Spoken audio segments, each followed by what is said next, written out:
Consacrons donc notre regard sur la philosophie à Dieu et Darwin. Deux livres viennent de paraître de Jacques Arnoux, Requiem pour Darwin chez Salvatore et le second livre de Jacques Arnoux, qui est une reprise d'un livre qui est paru il y a 2 ans et qui vient de paraître en poche, toujours de Jacques Arnoux, qui s'appelle Dieu versus Darwin, les créationnistes vont-ils triompher de la science? Alors Jacques Arnoux a la particularité d'être d'une part scientifique, parce qu'il est docteur en histoire des sciences, et par ailleurs d'être docteur en théologie et d'être dominicain également.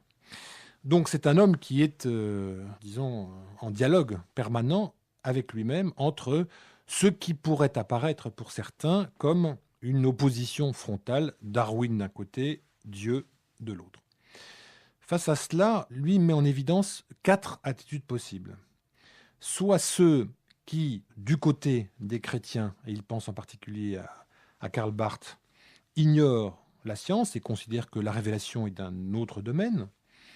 Deuxièmement, ceux qui entrent en conflit, ce sont les créationnistes, les néo-créationnistes, ceux qui pensent qu'il y a effectivement non seulement un dessein intelligent de Dieu, mais que ce dessein intelligent de Dieu, qui apparaît évident d'une certaine façon, peut avoir aussi une version un peu dure, dirions-nous, qui laisse à supposer que la nature explique Dieu, est une preuve de l'existence de Dieu.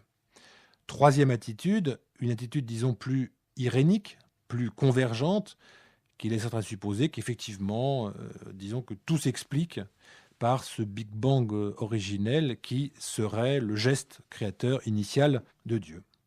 Et puis la quatrième attitude, qui est pleinement la sienne, et qui est celle du dialogue. Dans ses conférences, dans ses livres, Jacques Arnoux dit souvent qu'il est effectivement plutôt sur un pont entre 2 rives, et qu'il importe de passer d'un côté et de l'autre pour mieux comprendre ce que dit la science, et donc de considérer ce que la foi chrétienne, elle, est capable de comprendre et ou d'apporter. Alors, comment poser ce débat? Comment lui, dans ses 2 livres, pose-t-il ce débat?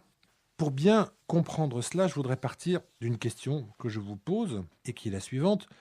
Que s'est-il passé, selon vous, au matin, c'est-à-dire à 9 h du matin, le 17 septembre 3928 avant Jésus-Christ? Alors, bien malin celui qui peut y répondre. Eh bien, je vais vous donner la réponse. À ce moment-là, donc, Dieu a créé le monde. C'est du moins ce que dit en 1644 John Lightfoot, qui était vice-chancelier de l'université de Cambridge, qui était un helléniste distingué, et par ailleurs aussi prêtre anglican. Alors, vous me direz, tout ça paraît un peu ridicule.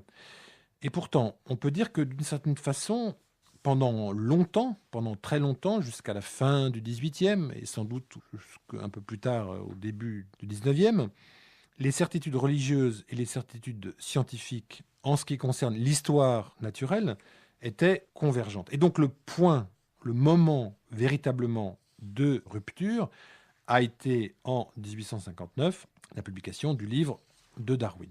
Alors certes, me direz-vous, Buffon, vers 1750, auteur de l'histoire naturelle de l'homme, a changé un tout petit peu la donne. Jacques Arnoux dit même qu'il y a eu avec Buffon une coupure radicale entre la science de la nature et la théologie de la création. Il faut, dit Buffon, ne pas mêler une mauvaise physique avec la pureté du livre saint. Mais quand on demande à Buffon quel est l'âge de la Terre, celui-ci répond environ 75 000 ans. Donc pourquoi est-ce que tout change avec Darwin? Et ça, Jacques Arnoux l'explique bien. Pourquoi tout change avec Darwin? Pourquoi est-ce que le 24 novembre 1859, quand il publie L'origine des espèces, il y a comme une coupure, une véritable coupure, avec toutes les croyances précédentes. Pourquoi? Parce que essentiellement, il y a l'idée d'une évolution et l'idée d'une adaptation des espèces. Alors, vous me direz effectivement, bon, cette autonomie de la science, elle est antérieure, disons, remontons-la rapidement à la fameuse révolution copernicienne, au procès de Galilée en 1633. Certes, pour beaucoup d'autres domaines de la science, cela est vrai. Mais pour l'histoire naturelle, donc, comme je l'ai dit, jusqu'à la fin du XVIIIe, un peu plus tard, l'idée d'une conception fixiste, quelque chose qui est figé des espèces vivantes, domine et dans la science et dans la théologie. Et donc, Bon, on a vu avec Buffon, on pourrait le voir avec Linné, on pourrait le voir un peu effectivement avec Lamarck, qui considère qu'il y a une force organisatrice qui explique la complexité du vivant. Mais bon, la vraie rupture, la complète rupture, provient de Darwin. Alors Darwin est disons, un gentleman farmer à 22 ans, donc il est né en 1809, donc nous fêtons ses 200 ans. À 22 ans, il s'embarque sur un bateau et fait le tour du monde pendant 5 ans. Et là, aux Galapagos, il voit des espèces différentes de celles qu'il connaît. Et il se dit, tiens, pourquoi effectivement ces espèces sont-elles différentes? Comment ces évolutions se sont-elles faites? Comment opère cette sélection, cette modification? Et il réfléchit, il médite, il garde tout cela par-devers lui. Et puis en 1858, un autre naturaliste, Wallace, qui lui avait visité une autre archipel, avait élaboré une théorie un peu similaire à la sienne. Alors il décide, effectivement, le 24 novembre 1859, de publier ce livre, donc L'origine des espèces. Alors, Jacques Arnoux montre bien que cette question, qui a l'air d'une certaine façon un peu ancienne ou un peu peut-être dépassée, considérant qu'il y a deux plans, le plan de la science et le plan de la foi. Quant au ralliement de l'Église, il est bien évident qu'au début, toutes les autorités chrétiennes, qu'elles soient catholiques ou anglicanes, ont rejeté cette affirmation ou cette idée suivant laquelle il y avait évolution. Et donc on a vu effectivement que cette évolution pouvait remettre en cause beaucoup de conceptions religieuses. Souvenons-nous donc d'un fameux débat, d'une dispute en 1860 entre l'évêque d'Oxford d'une part et puis Henry Huxley, défenseur de Darwin. Et tout le monde se souvient de cette fameuse question posée par l'évêque d'Oxford à Henry Huxley: est-ce par votre grand-père ou par votre grand-mère que vous descendez du singe? Alors évidemment, cette idée donc d'un Darwin qui fait remonter l'homme au singe,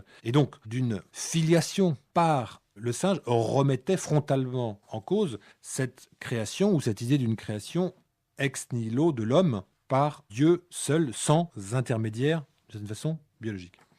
Alors, Jacques Arnoux montre bien que certains intellectuels ou certains religieux, comme en particulier Dalmas Leroy, ont très tôt pris position pour cette théorie, considérant qu'effectivement, il n'y avait pas d'incompatibilité.